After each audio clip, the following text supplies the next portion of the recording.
Señor Escándala, yo soy Newmaker Quintero y hoy tengo el honor de conversar con Juan Ríos Cantú. Bienvenido a nuestro espacio. Juan, ¿cómo estás? Hola, hola, muy contento, agradecido también por el espacio. Oye, vienes con una obra que estuve leyendo y se ve muy interesante, una propuesta también bastante fuerte y creo que muy ad hoc, ¿no?, a la realidad que estamos viviendo. Háblanos de esta pieza. Fíjate que El Charco Inútil es un texto de David de Sola, un autor español que tuvo a bien ganarse el premio Lope de Vega en el 2007 con este texto, desde que llegó a mis manos y pude ver las situaciones por las que atravesaba Oscar, mi personaje. No, o sea, no tuve la menor duda, creo que todavía no iba ni en la tercera, cuarta cuartilla cuando ya había decidido por hacerla, porque es un texto brillante. Es una de las plumas contemporáneas, me atrevería a decir que más retadoras dentro de la dramaturgia universal. Creo que el Charco Inútil va a ser un clásico del siglo XXI que cualquier inteligencia artificial no va a poder superar. No, el teatro se vive desde ahí, justo desde lo humano, la presencia, lo vivo, y el autor toca temas, como bien dices, que nos atañen a todos. Creo que la salud mental es algo que, si bien a últimas fechas, a últimas décadas, quizás nos llegue a interesar más, de pronto sigue siendo una zona que tocamos con ciertos tabús. Sí. Tabús o tabúes, como prefieran, porque yo interpreto a un profesor dentro de la historia, pero no soy tal.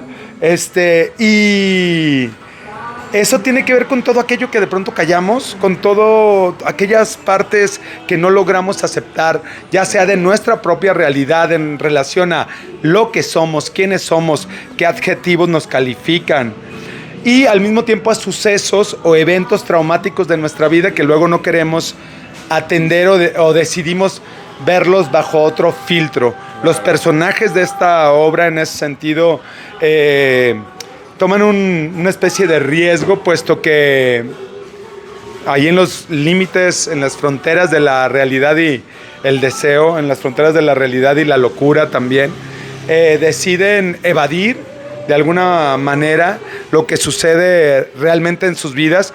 El personaje de Irene, interpretado por Paulina Treviño, tiene una pérdida terrible, y Oscar, en ese sentido, pierde su identidad a partir de un ataque por parte de un alumno que se viraliza además. Entonces, al ser expuesto públicamente, de alguna manera también esa visión de los otros se victimiza doblemente, pues, al ser funado, comentado, visto, que cualquier persona no haya vivido actualmente. Imagínate.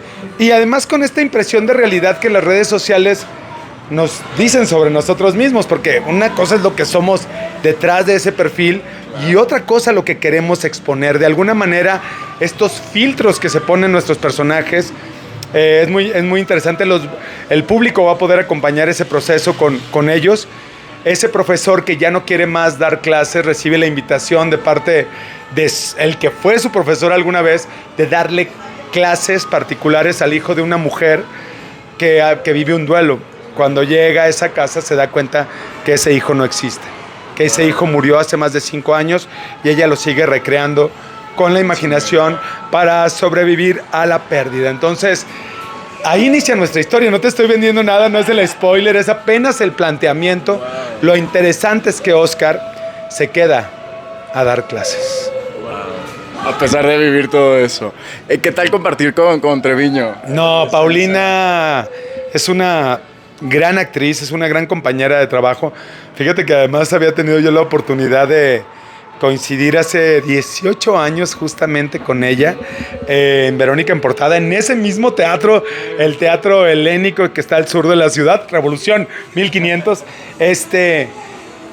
y ver que, pues eso, hace 18 años pues éramos otros, y descubrirnos de nuevo en este quehacer teatral como dos entes que no hemos abandonado esa posibilidad de expresión, porque el teatro, pues tú sabes que en ese sentido a lo mejor no te genera o no te ingresa lo que puede ingresar a tu cuenta un proyecto de televisión o un proyecto de serie o de cine, pero sí va sumando en experiencia todo aquello que tú puedes seguir aportando en otros medios. Entonces, reencontrarnos ahí con este par de personajes tan complejos de interpretar, que cada uno es un reto, y ver a Paulina convertida en esta gran actriz que es, coincidir otra vez en esta historia. Yo le bromeaba con la directora, le decía que fue el inicio de mi racha de desnudos, porque fue mi primer desnudo en teatro. Lo viví con ella, con Paulina Treviño en escena. Los dos teníamos nuestro primer desnudo. El mío era muy frontal en algún momento, dirigidos por Alberto Lomnitz, ambos en ese proyecto, acompañados de Mónica Huarte, Fernando Bonilla, Yuridia del Valle, Pilar Mata, en fin, un elenco maravilloso. Y volvernos a ver ahí sobre ese escenario, ahora con ropa, y yo creo, te diría, más desnudos que nunca en realidad, por lo que tienen que vivir este par de personajes.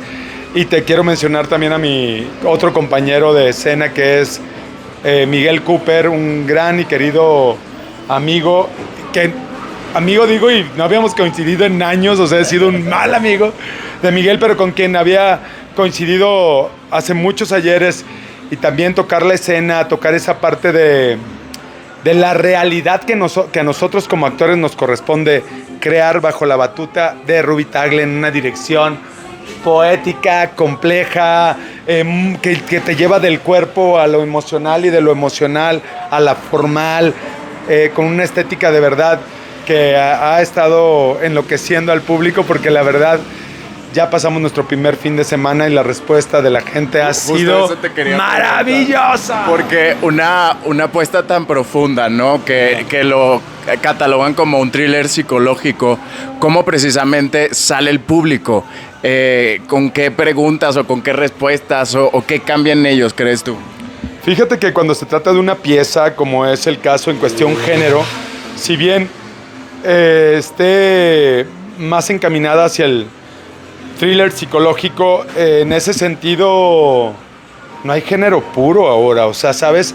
El autor tiene la inteligencia de llevar estas situaciones a lo largo de muy diversas estaciones, que son como estaciones, en un principio las ves como estaciones del año, pero son estaciones del alma también de los personajes.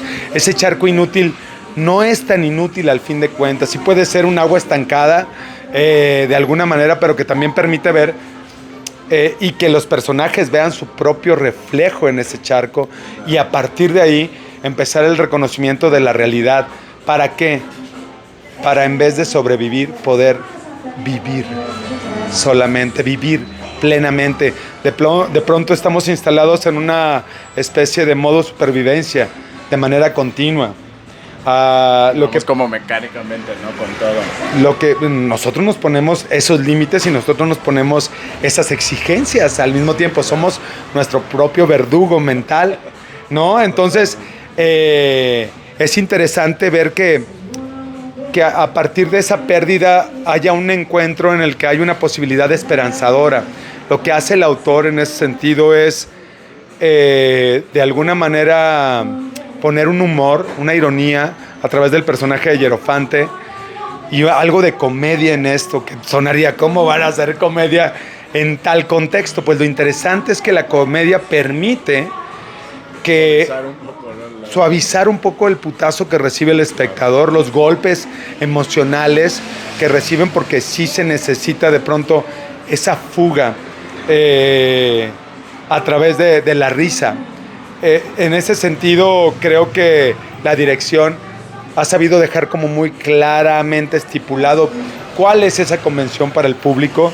Lo retrata en un universo muy particular y muy bello, de colores básicos e imágenes poéticas que van a través también de la palabra, pero acompañados de una imagen que invita al público justamente a disociarse de su propia realidad. Entonces, ¿qué tanto, y ahí tú me dirás, nos permite esa ficción también vernos reflejados, ver ese espejo en nuestro charco, en nuestro propio charco, y de alguna manera, ¿qué tanto? Mira, yo siempre he pensado que el teatro debe ser algo de terapia también. Para quienes lo hacemos y para quienes lo hacemos y para quienes lo ven. ¿Por qué? Porque nos permite escapar de nosotros mismos. Si tú haces esa hora y media, que por cierto es la duración de la obra, ni un minuto más, ni un minuto menos, está sí, perfectamente cronometrado. la verdad es una maquinita, es un relojito que hizo funcionar nuestra directora, acompañados de una gran escenografía de Chucho Hernández y de un vestuario de Yerildi Bosch, que también resulta parte de esa poesía. Lo interesante es que si logramos que el propio público huya de su realidad y de sus problemas, viendo los problemas que están enfrentando los personajes, ya estamos logrando el cometido del teatro. Nosotros estamos haciendo un servicio cuando estamos arriba de la escena. Permitirle al espectador, por un lado, olvidarse de sí mismo y por otro lado, verse reflejado en ese espejo que presenta el escenario. Como lo dices, el teatro es terapéutico y hace justamente, ¿no?, que te replantees cosas, y puestas como estas también, ¿no?, ayudan a entender un poquito la realidad que estamos viviendo actualmente. Para nuestro público que está dedicado pues a la comunidad LGBTQ+, Juan, ¿cuál crees que va a ser ese mensaje que se va a llevar también un sector de la población que ha estado históricamente pues distanciado, reprimido y también con muchas carencias, ¿no?, y muchos problemas también de salud mental y de aceptación? Fíjate que cuando se plantean los temas de salud mental acá, también creemos no hacerlo de una manera, no diría desconsiderada, pero no informada. En ese sentido, lo que plantea el autor creo que atañe al género humano sin distinción ni de edades. Podría decir que los niños, si van a ver esto, sean acompañados de un adulto con esa responsabilidad, y a partir de los 10 años, no creo que antes de esto les interese la historia, pero va para todos. Sí, evidentemente, el escapar de la realidad y en relación a la parte de cancelación o de el hecho de ser funados o de ser juzgados, o que haya una especie de linchamiento virtual para algunas personas, o seamos esas personas que linchamos también a partir de ese poder que te da el anonimato. Creo que es una clase de empatía. Creo que van a presenciar a personajes que se han licenciado en compasión, personajes que solo a través de encontrar la posibilidad de la mejor vida para el otro, la mejor opción para el otro, de pronto conecten con cuál es en realidad la mejor opción para uno mismo. Es decir, vivimos tan ocupados de la vida de los demás que dejamos de ver hacia nuestro interior y creemos que el camino es hacia ese charco interno, hacia ese espejo de autoconocimiento y de reconocimiento de la realidad, que no siempre puede ser bella, pero termina siendo bella si la tomas desde la verdad, porque vivir en una evasión que te aleje de ti mismo, al final de cuentas, te lleva a un lugar donde no puedes responder desde la inteligencia emocional ni la responsabilidad afectiva. En ese sentido, creo que es para todos. Sí hay lugar para la comunidad en nuestra obra, evidentemente, porque todos hemos tenido temas de identidad. Lo que pierde mi personaje al perder la vocación y la movilidad de una de las piernas, pierde también, creo, la identidad. Pierde esa brújula que de pronto tenemos porque cree que es lo que le han dicho que es, y lo que le dice, lo que le responde a esa realidad virtual de las redes sociales, y no quien es fundamentalmente y en esencia más allá de lo que dicen los demás. Entonces, el hacer teatro de hecho ya es un acto de fe, también lo sabes. Tenemos que dar ese salto cuántico y enfrentar, por un lado, esta historia y comprometer también mi ser a ese compromiso. Para mí ha sido un viaje espectacular de mucho autoconocimiento. También, como he dirigido, quitarme las formas previas que tengo yo respecto a la creación de un personaje y atender la voz de la dirección en este momento.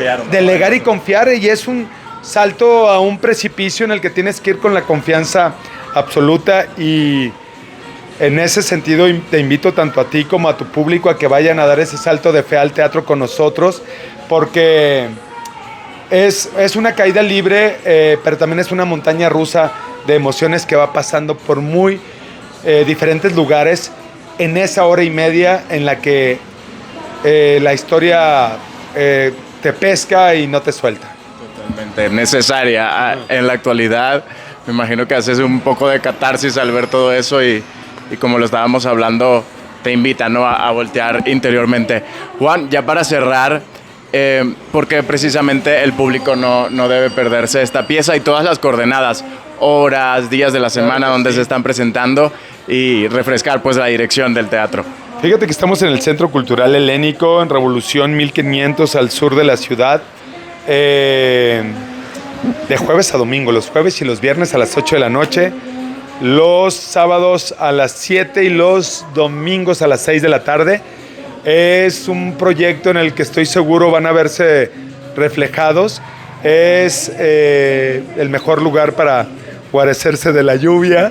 Es la posibilidad también de conectar una buena plática con un buen acompañante, con una buena acompañante, y creo que el teatro nos permite de alguna manera vernos de manera diferente, tener otra lectura de la realidad y conectar con estos temas, en particular con lo que plantea el universo de David Sola en El Charco Inútil.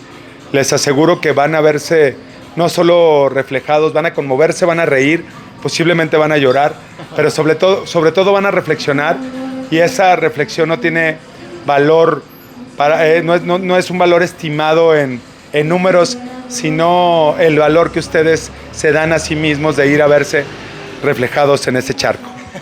Un placer, Juan, conversar contigo. Con todo lo que narras es imposible no tener además esa inquietud, ¿no? y necesidad y ganas de ver la pieza teatral. Así que les deseamos todo el éxito del mundo. Gracias. Hay que despedir con el clásico, que es Escándala. Pero me siguen a mí como claro. @Juan Ríos Cantú. ¡Qué escándala!